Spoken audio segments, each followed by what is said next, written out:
போகிறேன் என் தலைப்பை பிடித்து. சுற்றுச்சூழல் பாதுகாப்பு நம் அனைவரின் பொறுப்பு. இயற்கையின் தலையில் நாம் சுத்தி அடிக்கிறோம், பின்பது எப்படி நகர்கிறது என்று வேடிக்கையை பார்க்கிறோம் என்கிறார் ஒரு அறிவியல் அறிஞர். வீடும் நாடும் நமது இரு கண்கள். வீடானாலும் சரி, நாடானாலும் சரி, அதை சுத்தமாக வைத்திருப்பது நம் கடமை.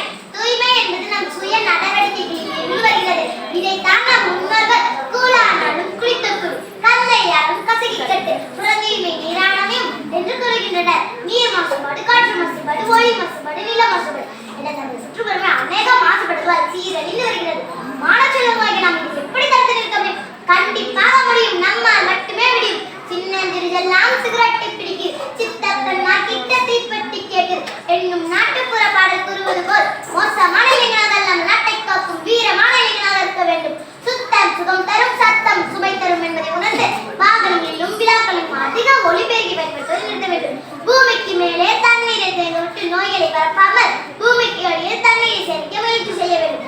ஒரு முறை பயன்படுத்தும் நெகிழியை தவிர்த்துவிட்டு கடைகளுக்கு செல்லும் போது கையை ஆட்டிக்கொண்டு செல்லாமல் கையை எடுத்து செல்ல வேண்டும். இதையெல்லாம் விட மிக மிக முக்கியமானது பேச்சு போட்டியிலும் கட்டுரை போட்டியிலும் கவிதையிலும் வசனம் எழுதுவதை விட நிஜ வகையை பின்பற்றுவதுதான் நாம் இந்த பூமிக்கு செய்யும் மிகப்பெரிய தொண்டு.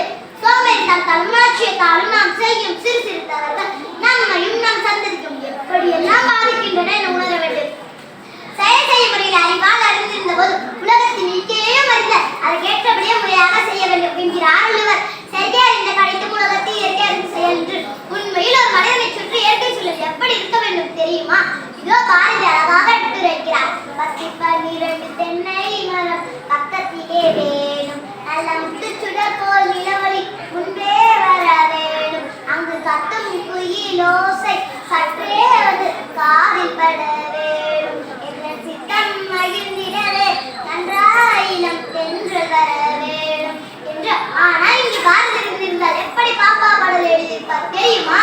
பல லட்சம் வாகனங்கள் புகையை தள்ளுகிறது பாப்பா, நல்ல முத்துச்சுடர் போல் நிகழ்ப்பைகள் பரவலப்பா இருக்கிறது பாப்பா, அதை பூமிக்கு மேலே நின்று மழை நீரை உள்ளே விடாமல் தடுக்கிறது பாப்பா, பல ஆயிரம் ஆண்டுகள் மக்காமல் நம் தலைமுறை கெடுக்கிறது பாப்பா, சாலை ஓரத்தில் மக்களுக்கு எச்சில் கெட்ட நோயை தருகிறது பாப்பா, நாமும் இதையெல்லாம் சதித்துக் கொண்டு வாழ்ந்து பழகிவிட்டோம் பாப்பா என்று மனம் நொந்து பாடிப்பார். நாம் அனைவரும் வெள்ளி நூலில் இணைக்கப்பட்டவர்கள். உன்னை துன்புறுத்தினால் அதை என்னையும் துன்புறுத்தும் என்பதை உணர வேண்டும். அதற்கேற்றபடியே சுற்றுச்சூழலை பாதுகாக்க வேண்டும். சுய ஒழுக்கமாய் நடத்துக் கொள்ள வேண்டும். நாம் நெகிழிப்பைகளை அழிக்கவில்லை என்றால் நம் தலைமுறையை அழிக்கும் என்பது கவனம் செலுத்த வேண்டும். புதிதாய் பிறக்கும் இளம் தளிர்கள், நடைப்பழக்கம், பிஞ்சு மலர்கள் இந்த பூவுலகில் நம்பிக்கையுடன் பார்க்க பிரபஞ்சத்தில் ஒரே உயிர்கோடுமான நமது ஒரே வீடுமான பூவுலகை பத்திரமாய் வைத்திருப்போம் என்று கூறி சுட்டாலும் தங்கும் வெள்ளை தரை மீது தாளமான மழை கொடுக்கும். வெற்றி கிடைத்தால் அடக்கம் எழுந்து நிற்கும், தோல்வி கிடைத்தால் பயணம் தொடர்ந்து இருக்கும். பயிற்சியும் முயற்சியும் நம் கையில், முடிவு எப்பொழுதும் கையில். பேச்சின் முடிவில் வழங்குவது வழக்கம். பேச வாய்ப்பு தலைவருக்கு நன்றி.